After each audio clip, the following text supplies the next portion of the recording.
Welcome back sa ating YouTube channel mga kabasketball. So nangyari na nga ang tune-up game ng Gilas Pilipinas kontra sa LG Seekers ng South Korea.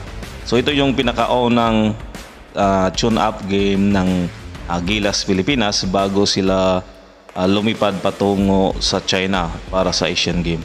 So walang nangyaring TV coverage mga idol sa nagiging laban. So may mga nakuha tayong mga highlights mga idol galing sa social media. So panoorin natin mga idol ang mga highlight sa kanilang laban.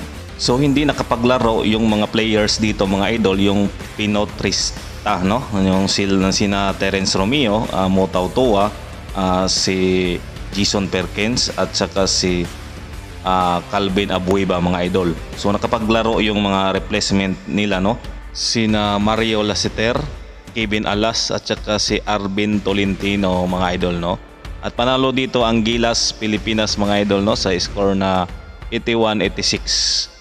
Panalo ang Gilas Pilipinas.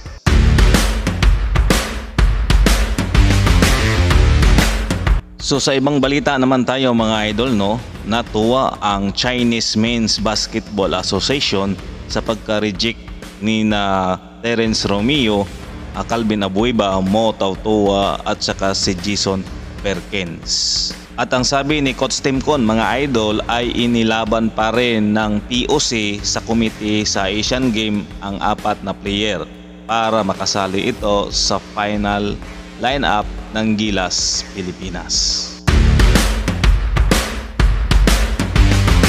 Yon mga idol, sana po nagustuhan nyo ang ating video. Paki-like naman, paki-subscribe at paki-hit ang notification bell para updated kayo sa susunod nating mga video.